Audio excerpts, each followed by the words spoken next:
اللہ رب العزت جل جلالہ نے ان پر اپنی خلافت کے لیے اپنے دست قدرت سے حضرت سیدنا آدم علیہ السلام کو آیا، پھر ان میں اپنی روح ڈالی اور جنت میں آدم علیہ السلام کو رکھا۔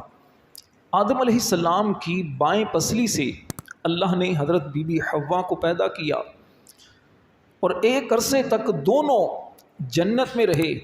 ان دونوں کا اللہ نے نکاح کروا دیا۔ اس کے بعد پھر اللہ پاک کے حکم سے آدم علیہ السلام اور حضرت بی بی حوا یہ جنت سے زمین پر تشریف لائے، اور پھر نسل انسانی کا مزید سلسلہ آگے بڑھا۔ آدم علیہ السلام سب سے پہلے انسان بھی ہیں، سب سے پہلے نبی بھی ہیں۔ سارے انسانوں کے باپ وہ حضرت آدم علیہ السلام ہیں۔ اللہ تعالیٰ نے آدم علیہ السلام اور بی بی حوا کو اولاد کی نعمت سے نوازا، جس سے آہستہ آہستہ انسانوں کا اضافہ ہوتا رہا۔ لوگ مختلف قبیلوں، مختلف خاندانوں اور مختلف رنگ و نسل میں مزید آگے پھیلتے چلے گئے۔ اللہ پاک نے انسانوں کی ہدایت کے لیے کم و بیش 1,24,000 پیغمبر دنیا میں بھیجے۔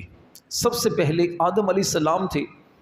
شروع کے اندر تو فطری طور پر ہر بندہ، ہر انسان اللہ پاک کو ایک ماننے والا تھا، اور اللہ پاک کو ہی اپنا خالق اور اپنا مالک ماننے والا تھا۔ یعنی سب کا نظریہ، سب کا عقیدہ یہی تھا کہ ہمارا خالق ایک اللہ ہے، اسی نے ہمیں پیدا کیا ہے۔ پھر ہوا یہ کہ شیطان، جو کہ جنت سے ہی آدم علیہ السلام کا دشمن بن چکا تھا، شیطان حسد کی وجہ سے آدم علیہ السلام کا دشمن اور آپ کی اولاد کا بھی دشمن تھا۔ اب شیطان نے اولاد آدم کو بہکانا شروع کیا، لوگوں کے ذہنوں میں یہ بات ڈالی کہ جسے تم خدا سمجھتے ہو، تمہارا حقیقی خدا، حقیقی معبود وہ نہیں ہے۔ اب لوگ شیطان کے بہکاووں میں آئے تو اب لوگوں نے اپنے ہاتھوں سے بت تراشنا شروع کر دیے، بت بنائے اور بتوں کی لوگ پوجا کرنے لگے، اور اس طرح لوگ بھٹکنا شروع ہو گئے۔ حضرت نوح علیہ السلام کا جو دور تھا، آپ علیہ السلام نے اپنی قوم کو تقریباً 950 سال تبلیغ کی، لوگوں کو سمجھایا، لیکن آپ کی دعوت سے گنتی کے کچھ لوگ ایمان لے کر آئے۔ 80 یا 82 یہ افراد تھے جو آپ کی دعوت پر ایمان لے کر آئے۔ پھر نوح علیہ السلام کی قوم پر طوفان آیا، سارے لوگ غرق ہو گئے۔ آپ کا بیٹا بھی اس میں تھا، آپ کی بیوی بھی تھی، اور بھی بہت سارے افراد تھے۔ پھر نوح علیہ السلام نے اللہ کے حکم سے جو کشتی بنائی تھی، وہ کشتی اس طوفان کے اندر جو پانی زمین سے نکلا، کچھ آسمان سے پانی اترا تھا، یہ کشتی اس پانی پر تیرتی رہی یہاں تک کہ جودی پہاڑ پر یہ کشتی ٹھہری۔ پھر اللہ تعالیٰ کے حکم سے جب وہ طوفان ختم ہو گیا، عذاب ختم ہو گیا، لوگ ہلاک ہو گئے، یہ جو لوگ بچ گئے تھے، حضرت نوح علیہ السلام نے انہی لوگوں کو دوبارہ پھر زمین پر بسایا۔ اسی وجہ سے نوح علیہ السلام کو آدم ثانی کہا جاتا ہے، دوسرے آدم، کہ ان سے پھر دوبارہ نسل انسانی مزید آگے بڑھی۔ یعنی یوں سمجھیے کہ یہ 80 یا 82 افراد تھے جن سے پوری دنیا کے اندر انسان پھر پھیلنا شروع ہوئے۔ حضرت نوح علیہ السلام کے بعد مزید انبیاء کرام علیہ السلام دنیا میں آتے رہے۔ یعنی کوئی بھی دور ایسا نہیں رہا جب اللہ تبارک و تعالیٰ نے لوگوں کی ہدایت کے لیے کسی نبی کو نہ بھیجا ہو۔ ایک کے بعد ایک نبی آتے رہے، کبھی ایک نبی، کبھی 2 نبی، کبھی ایک ہی وقت میں کئی نبی آئے۔ جیسے حضرت شعیب علیہ السلام یہ مدین میں اللہ کے نبی تھے، تو حضرت موسیٰ علیہ السلام یہ مصر کے اندر اللہ کے نبی تھے۔ حضرت زکریا علیہ السلام بھی اللہ کے نبی، اور آپ کے بیٹے حضرت یحییٰ علیہ السلام وہ بھی اللہ کے نبی۔ حضرت داؤد علیہ السلام بھی اللہ کے نبی، تو حضرت سلیمان علیہ السلام ان کے بیٹے وہ بھی اللہ کے نبی۔ حضرت یعقوب علیہ السلام شام میں اللہ کے نبی، اور آپ کے بیٹے یوسف علیہ السلام مصر میں اللہ کے نبی. تو اس طرح یہ نبیوں کا سلسلہ چلتا رہا. ہمارے درس تراویح کے اندر آپ کے سامنے روزانہ انشاءاللہ الکریم کسی ایک نبی کا میں ذکر خیر کروں گا، تاکہ ہمیں پتہ چلے کہ اللہ کے نبیوں کا تعارف کیا ہے. قرآن کریم میں کم و بیش 27 انبیاء کرام علیہم السلام کا ذکر خیر کیا گیا ہے. ہم روزانہ ایک نبی کا کچھ تعارف آپ کے سامنے پیش کریں گے، لیکن آج میں آپ کے سامنے نبی، نبوت، نبیوں کی تعداد، ان پر نازل ہونے والی کتابیں اور وحی اور اس جیسی جو ضروری چیزیں ہیں، بنیادی باتیں، میں وہ بیان کروں گا تاکہ آپ کو مزید آگے جو چیزیں آئیں گی اس کو سمجھنا آسان ہو جائے. سب سے پہلے یہ سمجھیے کہ نبی کسے کہتے ہیں. نبی اس انسان کو کہتے ہیں جس کی طرف اللہ رب العزت نے اپنی مخلوق کی ہدایت کے لیے وحی بھیجی ہو. اور ان نبیوں میں سے جو نبی نئی شریعت لے کر آئے اسے رسول کہا جاتا ہے. 2 حدیثیں ہیں نبیوں کی تعداد کے بارے میں. ایک حدیث میں تو فرمایا 1,24,000 نبی دنیا میں آئے، اور ایک حدیث میں 2,24,000 کا بھی ذکر ہے. اسی لیے علماء فرماتے ہیں احتیاط کا تقاضا یہ ہے کہ یوں کہا جائے کہ ہم اللہ کے ہر نبی پر ایمان رکھتے ہیں، اور اگر آپ بیان کرنا چاہیں تو یوں بیان کریں کہ کم و بیش 1,24,000. ٹھیک ہے، یعنی صرف تعداد فکس کر کے نہ بیان کریں کہ اتنے آئے، کیونکہ ہو سکتا ہے زیادہ آئے ہوں، تو اب کم بیان کریں گے تو زیادہ کا انکار ہوگا. تو اس لیے کم و بیش کر کے اس کو بیان کیا جائے. نبی پر وحی کا آنا ضروری ہے. وحی کیا ہوتی ہے؟ وحی کا لفظی معنی تو ہے پیغام پہنچانا، دل میں بات ڈالنا، خفیہ بات کرنا، یہ وحی کے لفظی معنی ہے.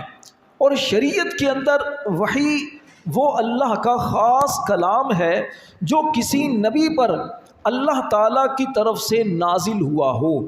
اب وہ جو کلام ہے جو کسی نبی پر نازل ہوا ہو، چاہے کسی فرشتے کے ذریعے آیا ہو، چاہے اللہ تبارک و تعالیٰ ڈائریکٹ اس نبی کے دل میں وہ بات ڈال دے، چاہے وہ خواب کے ذریعے بیان کر دے، تو مختلف طریقے ہیں وحی کے.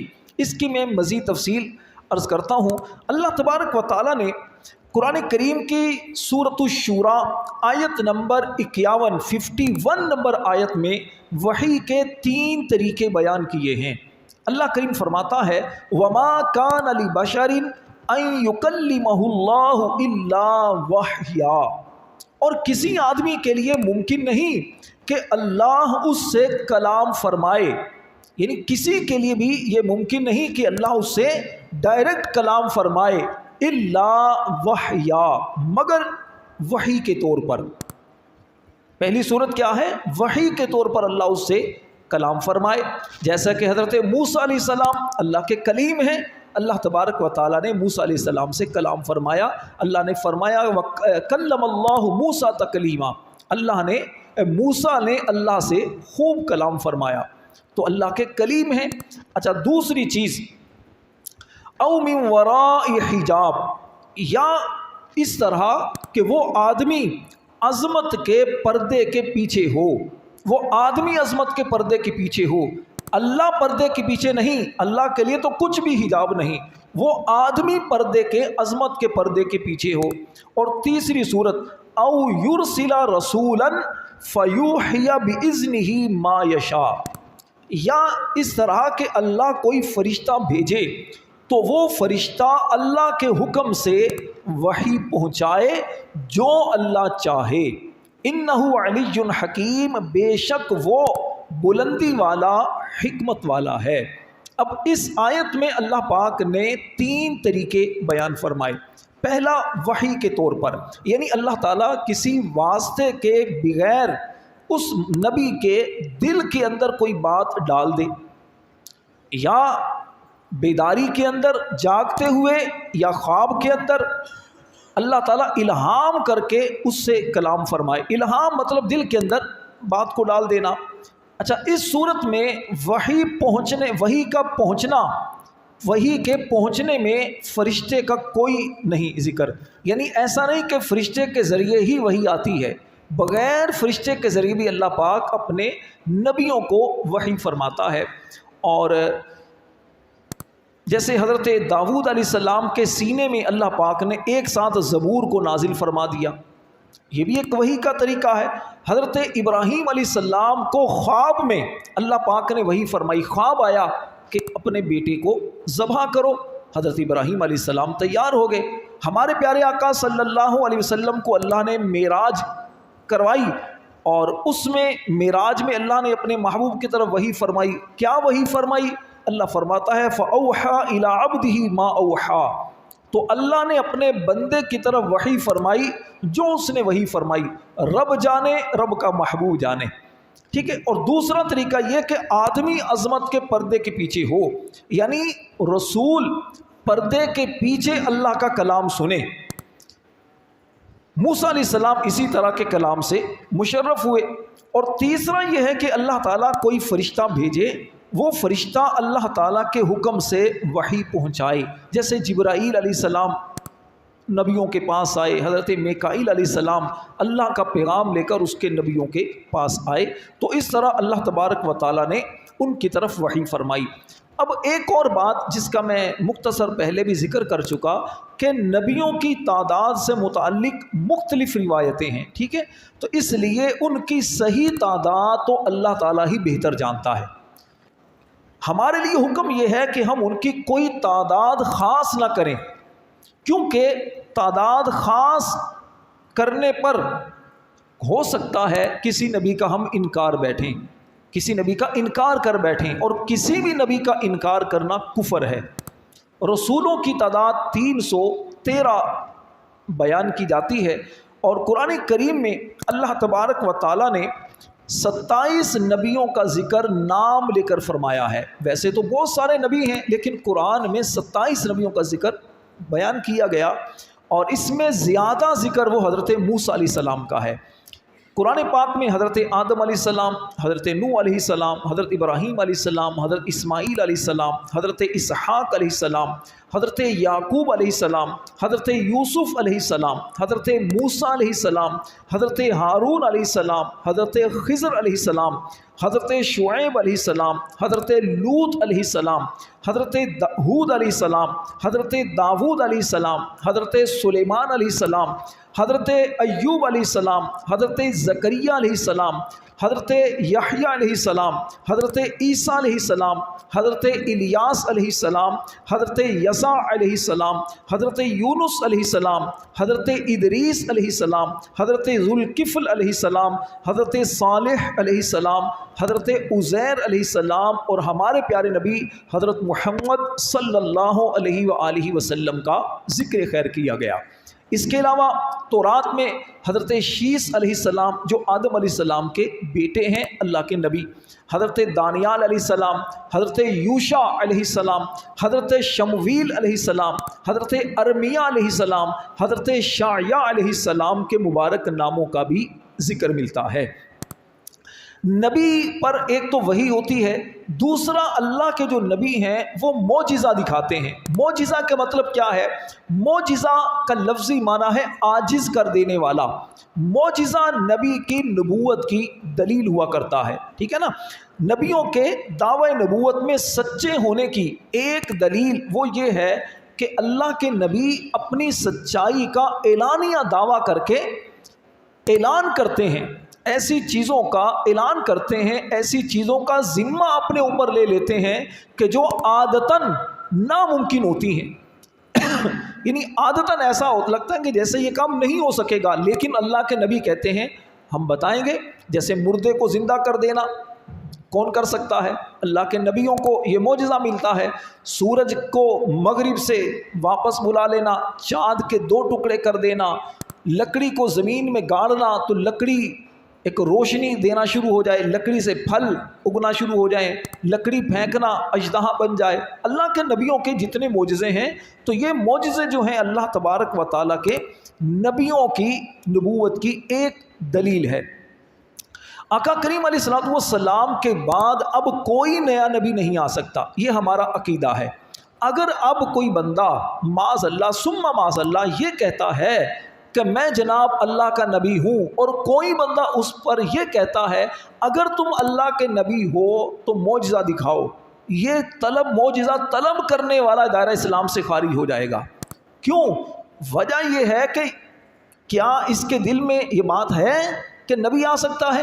اس کو تو چاہیے کہ فوراً اس کو سزا دے یا اس کو جھٹلائے کہ نبی کوئی آ ہی نہیں سکتا۔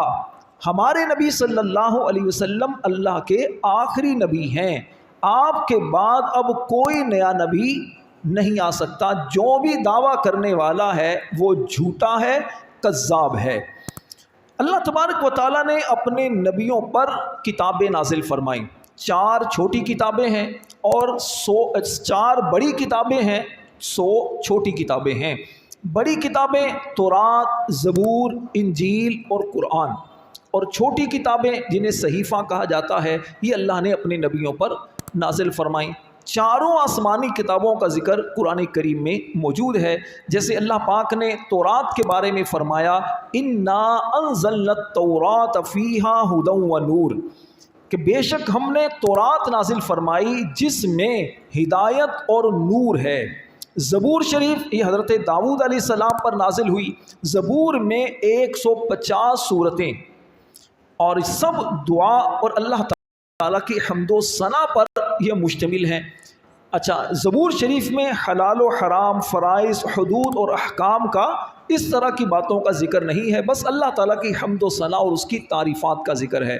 اللہ تعالیٰ نے قرآن مجید میں فرمایا وَآتَيْنَا دَاوُودَ زَبُورًا، اور ہم نے داؤد کو زبور عطا فرمائی۔ داؤد اللہ کے نبی سلیمان علیہ السلام کے والد بھی ہیں اور خود بھی اللہ کے نبی ہیں۔